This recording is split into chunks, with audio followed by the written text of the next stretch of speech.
shown machines that they simply can't afford. You don't always have to split down the middle, work with the wood. Hence it's cheaper, but it doesn't mean that it can't do the work. This machine is great to make what a lot of people are calling toothpick wood. It's right now one of the best buys on the market. It's bang for your buck. I have figured out with the split fire how to pretty much split anything. I don't think that there's one machine out there that is perfect for each woodyard. Team split fire.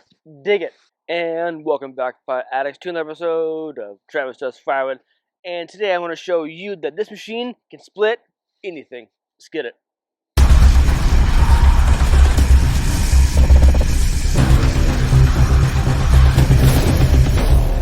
So I know I've said in the past that the Splitfire 1165V has its limitations. And I think that any firewood processor or log splitter, each has a limitation. Each can do their own work, but I don't think that there's one machine out there that is perfect for each woodyard, okay? I'm saying that right now. So this, in my opinion, still is a great bang for your buck. Either you get the basic, or you slap on some add-ons, direct for Splitfire, and you make it your own. Now, this is going to be, I believe, a 7-ton machine. Whereas, like, for example, my champion splitter that you probably seen on my channel before was 27 tons. So in saying that, I guess I was disappointed in the beginning that I could have split the same firewood as I could with the champion that I did with this brand new machine that I bought myself. Okay? But since then, I have figured out with the Splitfire how to pretty much split anything. Okay? Any type of wood, any species, straight grain, knotty, and I want to show you that today as an example. Now, I got mine with the log lift. You don't have to add the log lift. I got the log lift, and I think the log lift is pretty freaking awesome. And I'm going to show you why in a second. But come along with me, and I'm going to split this massive round. You'll see in a second, and the round will probably have some knots in it, but I'm going to show you how I'm going to use the machine to split any type of wood. Rock on. Rock on.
Alright, so that was an example of a knot. With this machine, I have found out that you have to go directly above the knot and split it in half. You can't try to go perpendicular.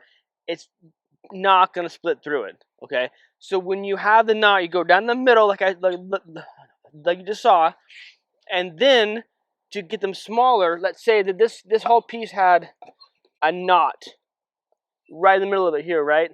You can't just go down the middle of the whole thing again. You need to do it in small sections. Small section, small section, small section. And then you have your splits. This machine is great, like a lot of other vertical splitters, to make what a lot of people are calling toothpick wood. This really small splits. That's how you handle knots. What about bigger bigger splits. Let's try that next.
So what you just saw there was obviously a big chunk of wood. This log lift right here down below at the table here, it says 150 pounds or 68 kgs max capacity lift. No, I don't want to max this machine out because it's a little bit top heavy. Unlike the other machines, Wolfridge, Easton Made, and the like, they're robust, they're wider, they have more of a stance of base where it's hard for them to tip over. This one is obviously smaller, hence it's cheaper, but it doesn't mean that it can't do the work. They lifted up that chunk of wood, no problem. Now again, that had a knot in it, so split that down the middle of it, not crosswise yet, and then when we get small enough, then you go perpendicular to the knot and split it. Now, if the wedge won't split it, go even smaller, or turn around again and split that knot in half again, and then split it around once again, and then split. It will do it, but you have to finagle the wood, which for a lot of you, you'd be like, you know what? I don't have time for that nonsense. I want to split this wood and do it right now. Well, then you upgrade to a bigger machine. Spend $10, $12, $14,000 on a machine versus this is bottom line. I think what two grand and some change. I spent $4 because I had a bunch of add-ons to it. I mean, for the money, this will do it. You may need to move the round or the wood around a little bit more, a few more seconds of time, but that's not too bad. That's not too bad at all. Also, with bigger pieces, I have found with this split fire that it won't split down the middle. Champion over there, no problem, totally fine. But with this machine here, it usually will not split down the middle, and I'll show that in a second.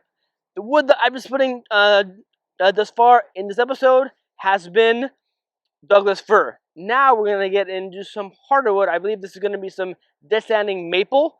Now I'm gonna show you some more things of how to go about it if it won't split down the middle. Okay. Also, I think you saw me. Sometimes the pieces get stuck on the wedge. What do? You take a piece of wood that you just split, put it between the top of the round and this plate very carefully, and then you let the wedge go down a little bit, put the piece in, then let go, and it'll go back up, and then it'll pop that round off. Just be careful of that. Watch your fingers. Safety first. Anyway, let's get another piece of wood on the table and split, and this again will be a harder wood. Let's do it.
So what I was mouthing, or if you didn't read the subtitles, if I put them in or not, is sometimes, especially when you have a harder wood with this machine, is when you go to split in the middle, it will go part of the way or stall out. It doesn't have the power to go through it. It's as simple as that.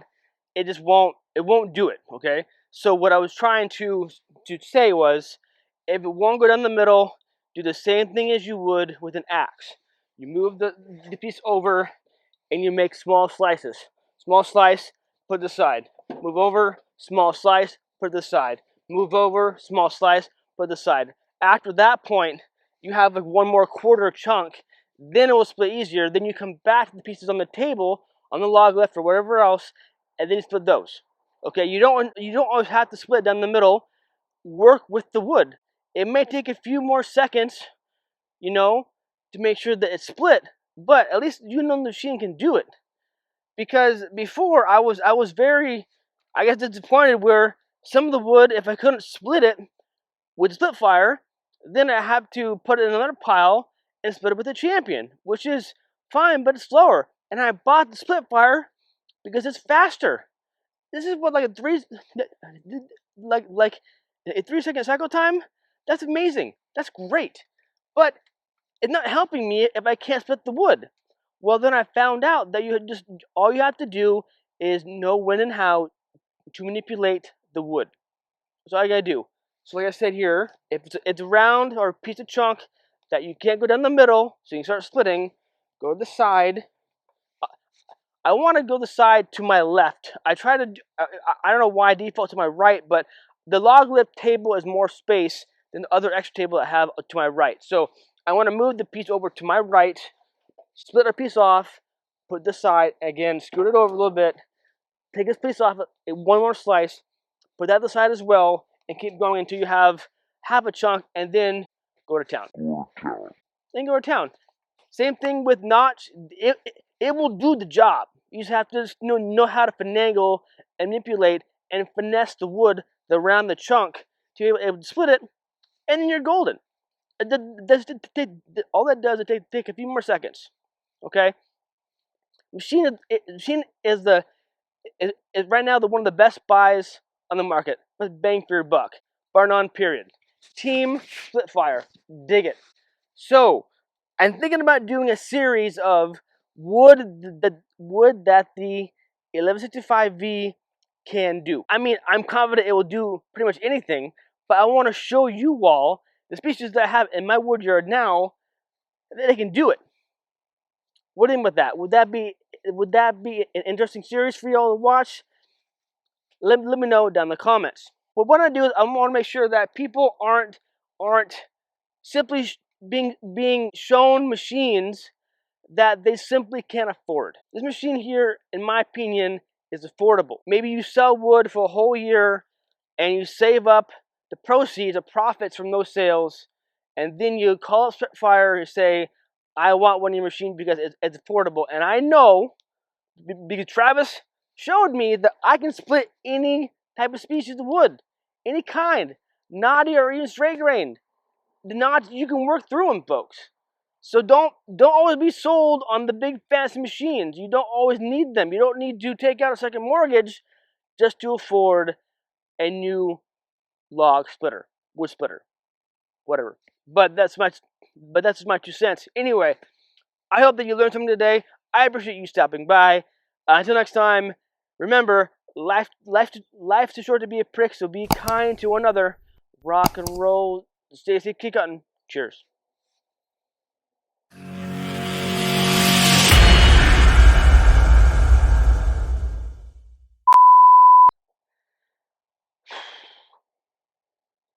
Now, I make small pits like this because I make and sell bundles, as well as I want the wood to dry as fast as possible, as well as I do have customers who are female and they like the smaller splits to be able to handle themselves. So if you're curious, I'm loading this wood into the trailer. This is my parents' trailer, and the wood I'm splitting is going in the trailer to go to their wood yard for next fall / winter. So if you're curious where I'm putting the wood, it's in the trailer it's their trailer. Anyway,